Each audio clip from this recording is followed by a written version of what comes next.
So all of this. He was taken by private vehicle.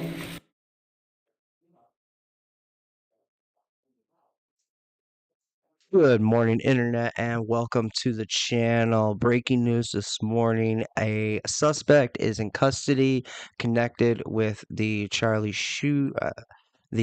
Kirk shooting. Presumably the shooter is in custody. And we've got a live press conference right here. We're going to go ahead and watch it together. Campus safe for those kids. Yeah, so thank you.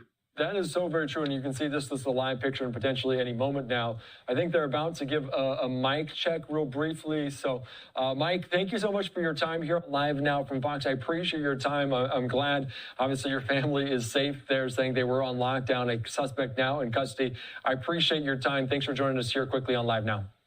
And thank you for covering this for us. Thank you. All right, thanks so much. All right, let's quickly shift gears here on Live Now from Fox. Take you right out there to Utah. Spencer Cox providing an update.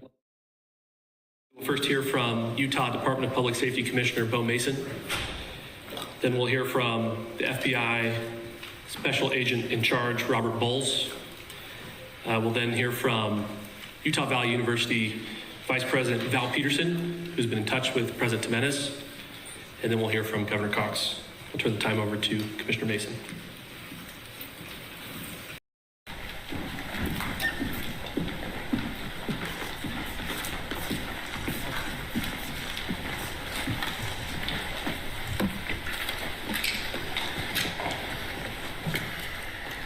Hello, everyone. I'm Bo Mason, Commissioner for the Utah Department of Public Safety. Today at approximately 12:20 Mountain Standard Time, political influencer Charlie Kirk was shot in an event at the Utah Valley University. He was taken by private vehicle to Timpanogos Hospital, where he later passed. The Utah Department of Public Safety will be co-leading this criminal investigation to find this killer, along with the Federal Bureau of Investigation. We are working in unison with the County Sheriff's Office, the local police department, and the University Police Department, all of which have been very cooperative and fully engaged in this process. Shortly after the shooting, we did have a suspect in custody, George Zinn, but he was released from custody after we identified that he did not match the shooting suspect and was not an accurate person of interest. However, he has been booked into the county jail by Utah Valley University Police Department for obstruction of justice. We do still have an active investigation for the person of interest. This incident occurred with a large crowd around. There was one shot fired and one victim. While the suspect is at large, we believe this was a targeted attack towards one individual. This is a tragic moment in our state and in our country. As we heal, we encourage everyone who is struggling with news of the incident to call 988, our state mental health crisis line. In addition to that, our partners with the FBI will also be discussing other ways we can communicate through the public for tips and other information. Thank you. Good afternoon. On behalf of the FBI, we extend our sincerest condolences to the family and friends of Charlie Kirk. Our thoughts are also with the people who witnessed this traumatic event. We know that what you experienced was very difficult. Our thoughts are with you as well. As soon as we heard about the shooting, special agents and personnel from the Salt Lake field office responded immediately. We have full resources devoted to this investigation, including tactical, operational, investigative, and intelligence. To be clear, the FBI will fully support and co-lead this investigation alongside with our partners. We are working on setting up a digital media tip line, and as soon as it's established, we'll get that information out to everyone. I know there's a lot of questions. This is very much an active case, and this investigation is in its early stages. We are following all the leads and all the evidence. If anyone has any information, please report it to the FBI or local law enforcement. Thank you. On behalf of President Jimenez, who we've been communicating with, and she's on her way back right now, I say that on behalf of Utah Valley University, we are shocked and saddened by the tragic passing of Charlie Kirk. We express our sincere condolences to the Kirk family. We grieve with our students, faculty, and staff who bore witness to this unspeakable tragedy. He was invited by the student group Turning Point USA to speak on our campus. We firmly believe that UVU is a place to share ideas and to debate openly and respectfully. Any attempt to infringe on those rights has no place here. We do not condone any form of violence at UVU and seek to make our campus a safe place for all. Ladies and gentlemen, thank you for joining us on this dark and tragic occasion. I want to thank our law enforcement officers who are leading this investigation, starting with Chief Long and his response here with the UVU Police Department. We're grateful for your leadership and your team. And again, to the speakers that you've just heard from who are co-leading this investigation. I also want to recognize Sheriff Mike Smith, who has been an invaluable partner as this investigation moves forward. I've been in touch with President Trump, with FBI Director Kash Patel. We are completely aligned with our state and federal partners as we work through this case. Now, this is a dark day for our state. It's a tragic day for our nation. And I want to be very clear that this is a political assassination. We are celebrating 250 years of the founding of this great nation. That founding document, the Declaration of Independence,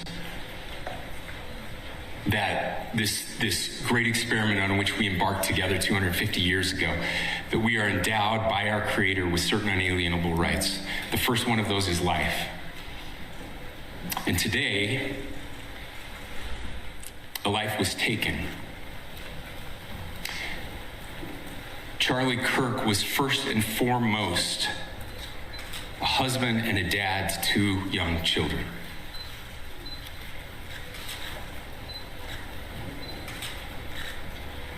He was also very much politically involved, and that's why he was here on campus.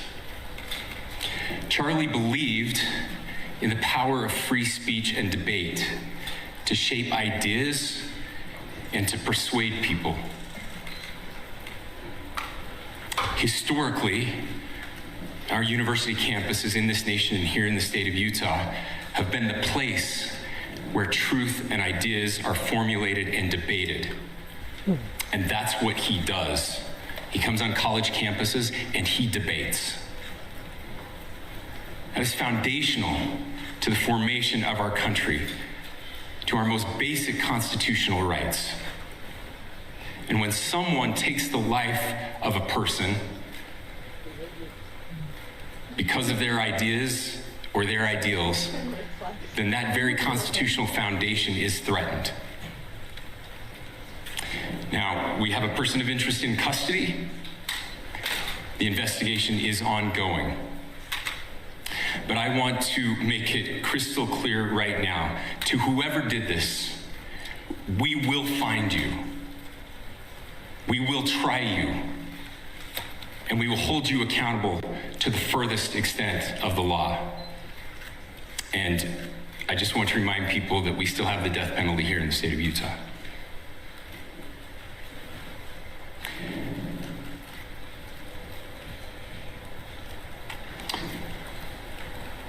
Our nation is broken. We've had political assassinations recently in Minnesota. We had an attempted assassination on the governor of Pennsylvania.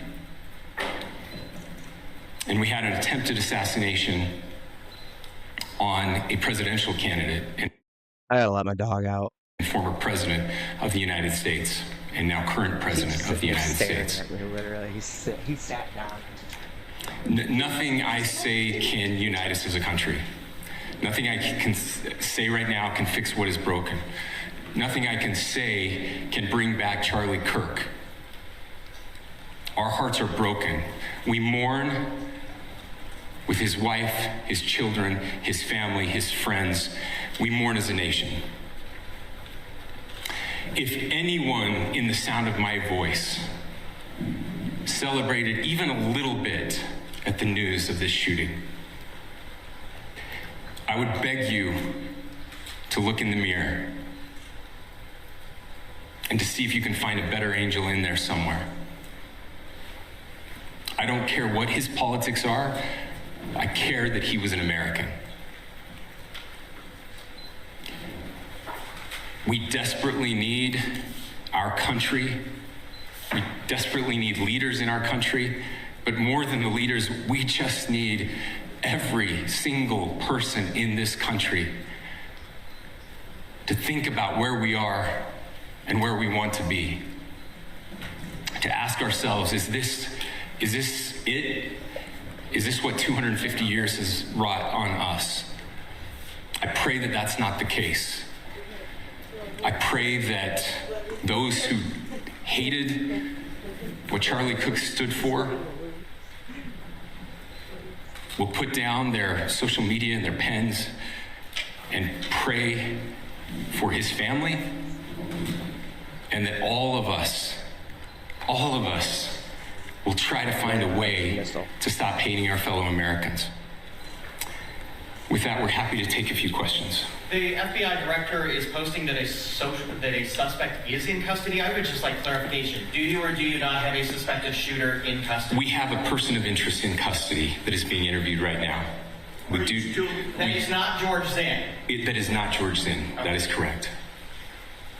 Are you still searching or looking for another shooter or anybody else related to this? Yes, we are actively looking for anyone and everyone who has any possible information relating to the shooting. Can you tell us details about the suspect being taken into custody? Where? How long ago? We cannot at this point, but we will get you that information when we can. Is there believed to be a second individual involved in the shooting? At this point, there is no information that would lead us to believe that there is a second person involved. Can you guys talk about the possible shooter?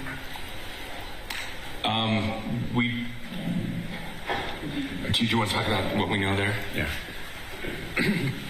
The only information we have on the suspect, the possible shooter, is taken from closed circuit TV here on campus. We do have that. We're analyzing it. But it is security camera footage, so you can kind of guess what the quality of that is. But we do know dressed in all dark clothing, but we don't have a much better description other than that. Where do you think the shot came from? The shot came from here on campus, from a location at a potentially from a roof. Yes, a longer distance shot from a roof. So to clarify, with the security camera footage you have and the person of interest that's in custody, does that match up? That's what we're trying to decipher right now. So did FBI or DHS have anything on the threat board this morning? I can't speak. I'll just say that the investigation's ongoing, and as soon as we have further information, we will be sure to release it. Any indications of foreign intelligence involvement? As of now, I can't comment on any of that. Can you talk a little about the security of the event itself? Who was there security-wise, and what happens on these kind of events? So my name is Jeff Long. I'm the police chief here at UVU, and I'll tell you right now, we're devastated. We're a small police department. We have a very large campus. We have over 40,000 students, and we love our students. We love our visitors, and we're devastated by what happened today. This is the police chief's nightmare. I'm very saddened for the Kirk family. I know his wife and parents found out about this. You know, obviously he's away from home. He's here in Utah. They find out by a police officer that visits their home. That's tragic. Nobody wants that. But I can tell you about our venue today. This was an open venue. This was outside. We did have 6 officers working that event. We had probably over 3,000 people that were in attendance. It sat down in kind of a bowl area here on the central campus. We have a waterfall area, and so he was kind of in a lower area, surrounded by buildings. We had some plainclothes police officers that were in the crowd as well. We train for these things, and you think you have things covered, and these things. Unfortunately, they happen. You try to get your bases covered, and unfortunately today we didn't. And because of that, we had this tragic incident. So we did have officers there. We had Charlie Kirk's team. He has a security team that travels with him, and they were here with him when he was shot. Was the gun recovered? I'm sorry. See? Was the weapon recovered? At this point, I can't disclose that. When the arrest? There was a question being asked about mass shooting. Was that person apprehended? And do you know who asked that question? Say the question again. I don't know if I understand what you're saying. When Charlie Kirk was shot, he was answering a question about mass shootings specifically. Was that person apprehended? And do you know who asked that question? I do not. We do not have that at this moment. Ladies and gentlemen, we have time for just one more question, so thank you. Yeah, a question for the chief as well. Was it your team or Kirk's team or a combination of both that kind of set the security protocol for the event? So we work together. He has his team, and they do this all over the country. We all know that. This is not uncommon for them. They're very comfortable on campuses, and I was coordinating with his lead security guy, and we were working together. Was this a sharpshooter type shot? Ladies and gentlemen, those are all the questions that will be answered today. Again, thank you for covering this. We will be updating you as soon as we have additional information through normal channels, working with law enforcement. Again, our deepest condolences to the Kirk family and to the students who were there today. I would just ask everyone everywhere to please pray for their family and to pray for our country. We need it now more than ever. Thank you. All right, just listening in there, that was the chief of Utah Valley Police alongside Utah Governor Spencer Cox providing